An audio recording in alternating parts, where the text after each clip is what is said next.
लोग जो सत्ता में बैठे हैं, जो सरकार में बैठे हैं, वो रोज कोई ना कोई ऐसी योजना को लेकर आ रहे हैं जिससे संविधान की ताकत को कमजोर कर सके। कभी सामने से प्रयास होता है, कभी पीछे से प्रयास होता है। आप ये देखिए, अगर संविधान नहीं होगा तो हम जैसे लोग जो पिछड़े हैं, जो अल्पसंख्यक हैं, जो दलित हैं, जो वंचित हैं, जो शोषित हैं, उनकी सुरक्षा कोई नहीं कर सकता। मैं नमन करना चाहती हूँ डॉक्टर भीमराव अंबेडकर साहब जी को, जिन्होंने हमें यह अनमोल तोहफा दिया। ये एक सुरक्षा कवच है हमारे सभी लोगों के लिए। इसी से हमें हमारे अधिकार मिलते हैं नागरिक के तौर पर सर उठा के इस देश में जीने के लिए। आज ये सरकार हमें ऐसी स्थिति में लाकर खड़ा कर दिया है कि हमें खुद ही अपने संविधान की सुरक्षा करनी पड़ रही है। जो चीज हमारे लिए सुरक्षा कवच के तौर पर बनाई गई थी, उसकी सुरक्षा का दायित्व भी आज हमारे ऊपर डाल दिया है। ये ऐसी बेईमान सरकार है। तो इस सरकार को, इसकी नीयत को हमें करारा जवाब देना है। ये आज हम और आप सब मिलकर यहाँ से संकल्प करते हैं, क्योंकि जब तक हम बदलाव नहीं करेंगे, जब तक हम इस सरकार को नहीं बदलेंगे, तब तक ये इसी तरह के नियम लाती रहेगी।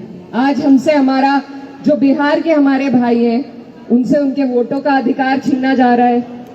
ये एसआईआर नहीं है, ये बैकडोर की एनआरसी है, जिससे ऐसे लोगों को जिनके पास कागज नहीं है, यहाँ पर सभी लोग ग्रामीण क्षेत्र से भी ताल्लुक रखते हैं। कितने लोग हैं जिनके पास अपने घरों के कागज वहां मिलेंगे, या बिजली के बिल मिलेंगे, या पुराने हमारे बाप दादा के टाइम में कहाँ बर्थ सर्टिफिकेट बनते थे। कभी कभी जब म्यूनिसिपैलिटी में आग लग जाती थी तो सारे रजिस्टर वहीं खत्म हो जाते थे। तो आज वो लोग कहाँ से कागज दिखाएंगे। और मुझसे पहले वक्ताओं ने कहा कि जो 60 लाख 55 लाख लोग जिनका नाम निकाला जा रहा है, अगर इतने लोग बाहर से आकर बसे थे इस देश में, तो पहले सरकार क्यों आंखें बंद करे बैठी हुई थी। अब चुनाव से सिर्फ 2 महीने पहले उनके खुद के अपने मंत्री का कहना है, बिहार से जो है, मैं नाम नहीं लूंगी लेकिन आप लोग सब उनका बयान समझ सकते हैं। वो कह रहे मुझे ही नहीं अपने कागज मिल रहे। तो जो लोग सत्ता में बैठे हैं, जो सिस्टम में बैठे हैं, जब वो ही अपने कागज नहीं ला पा रहे, तो आप और हम और जो अंतिम कड़ी में खड़ा हुआ व्यक्ति है, वो कहां से अपने कागज ला कर देगा। तो ये और कुछ नहीं है, ये सिर्फ और सिर्फ आपको और हमें हमारे वोट की करना चाहते हैं। उत्तर प्रदेश की अगर बात करें तो जो स्कूल के मर्जर का नियम सरकार लाई है, गरीब आज ना अपने बच्चे पढ़ा सकता है, ना अपने बीमार का इलाज करा सकता है, ना बिजली की समस्या इतनी बड़ी है, लेकिन सरकार को किसी की नहीं पड़ी है। तो ये सरकार है, इसको बदलने के लिए आपको और हमें संकल्प लेना होगा। कई चुनाव होते हैं, ये मुजफ्फरनगर की धरती मेरे वालिद साहब की कर्म भूमि रही है, और इसीलिए यहाँ मेरा कई बार बार आना होता है, क्योंकि आप लोगों से जो लगाव है वो बहुत पुराना है। आप लोगों ने ऐसे वक्त में मेरे वालिद साहब को यहाँ से जिताया था जब टीवी वाले भी दावा करते थे कि चौथे नंबर पर रहेंगे। तो मैं उसके लिए भी आपका धन्यवाद करना चाहती हूँ कि आप लोगों ने यहाँ से उन्हें जिताकर संसद में भेजा, उन्हें अपनी सेवा करने का मौका दिया। इसका एहसान मैं कभी नहीं भूल पाऊंगी। लेकिन आपसे ये जो लगाव की डोर है, ये तभी से बंधी हुई है। और मैं बस यही कहना चाहती हूँ कि ये जो हमारा 24 का चुनाव था लोकसभा का, हम पश्चिम में कैराना भी जीते, हम सहारनपुर भी जीते, हम मुजफ्फरनगर भी जीते, और ये जीत आप सबकी है।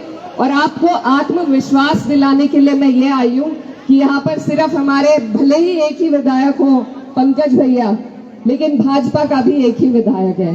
बाकी जितने विधायक हैं वो समाजवादी की वजह से बने हुए हैं। तो ये पूरा जिला हम जीत सकते हैं, ये पूरा का पूरा जिला हम जीत। कुछ लोग जो सत्ता में बैठे हैं, जो सरकार में बैठे हैं, वो रोज कोई ना कोई ऐसी योजना को लेकर आ रहे हैं जिससे संविधान की ताकत को कमजोर कर सके।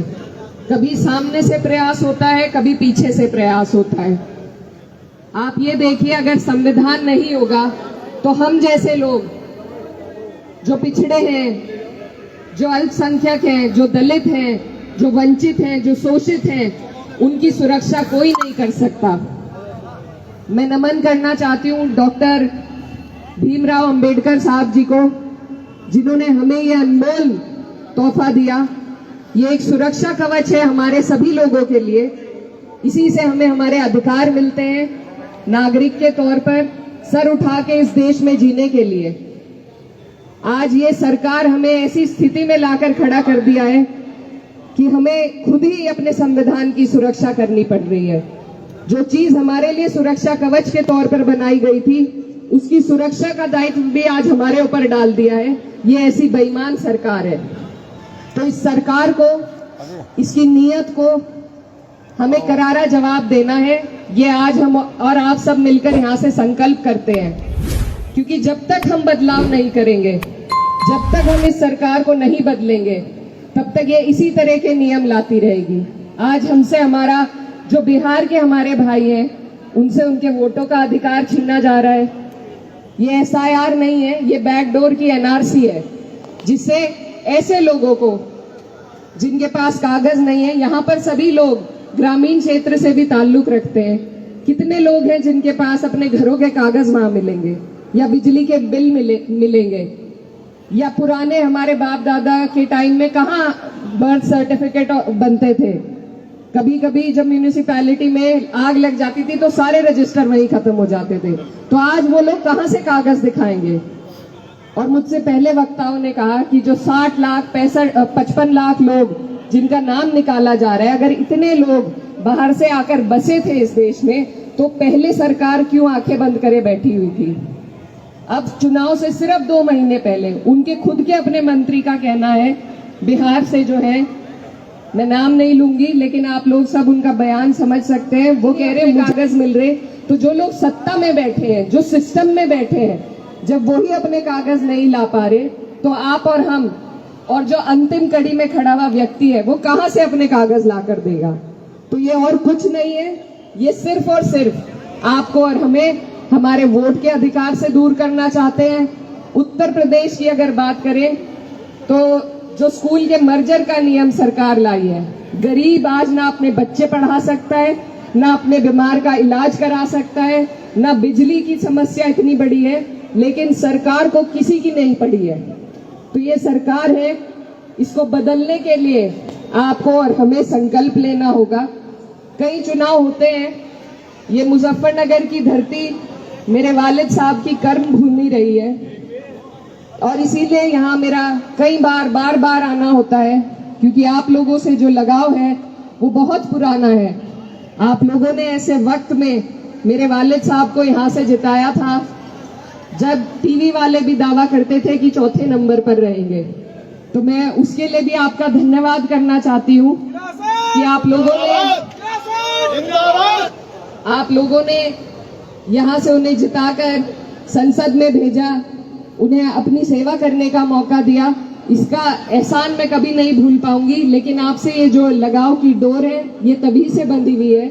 और मैं बस यही कहना चाहती हूँ कि ये जो हमारा 24 का चुनाव था लोकसभा का, हम पश्चिम में कैराना भी जीते, हम सहारनपुर भी जीते, हम मुजफ्फरनगर भी जीते, और ये जीत आप सबकी है। और आपको आत्मविश्वास दिलाने के लिए मैं ये आई हूँ कि यहाँ पर सिर्फ हमारे भले ही एक ही विधायक हो, पंकज भैया, लेकिन भाजपा का भी एक ही विधायक है। बाकी जितने विधायक हैं वो समाजवादी की वजह से बने हुए हैं। तो ये पूरा जिला हम जीत सकते हैं, ये पूरा का पूरा जिला हम जीतेंगे।